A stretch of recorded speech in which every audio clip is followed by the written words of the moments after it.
I wanted to chat to you today about this idea of the body having a unique food language, because it does. And if we're able to tune into it and hear what it has to say, we're much better able to fuel ourselves correctly and fundamentally eliminate carb cravings. You know, we're all biochemically completely different to one another. And we need to appreciate that that then impacts on what we should be eating. So it's all very well being told what you should eat by someone who has the expertise, like myself, who's had a lot of experience. But even so, I can't know exactly what my clients need. There requires a lot of experimentation and testing. One of the first people I came across who was a pioneer in metabolic research, William Wolcott, this is his idea around the concept of a food language that we can tune into. And he wrote a very, very good book called The Metabolic Typing Diet, which I found very interesting. I actually completed some coursework around this metabolic typing. And it's worked very well for me. It's worked very well for my clients.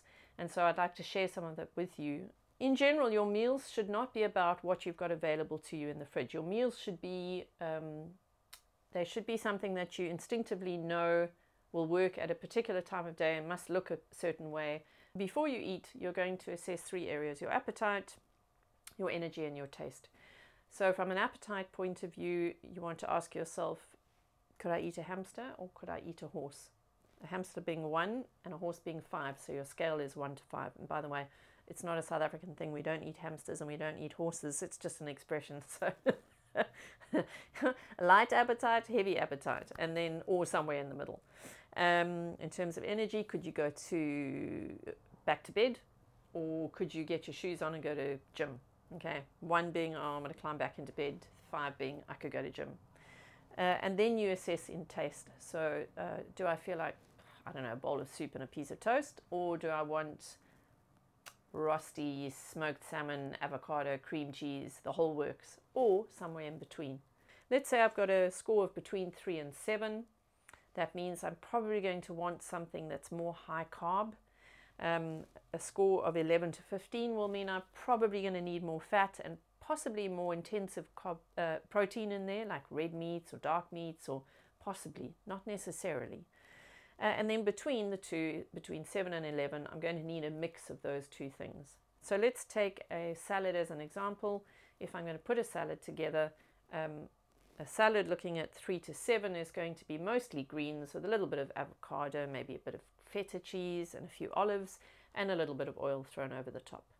If it's an 11 to 15 salad, it's going to be maybe a whole avocado, maybe half a round of feta, maybe it's got some chicken thigh or chicken leg in it, and a ton of oil over the top.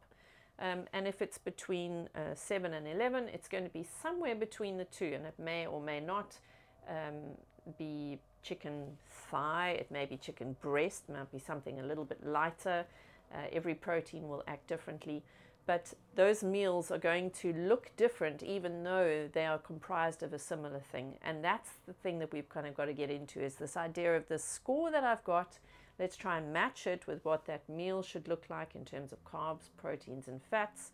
And then we see what effect this has. So test that out, see how you go with it. I understand it's very, very superficial level. You can always contact me if you want to explore this topic more. And until next time, go well with the experimenting.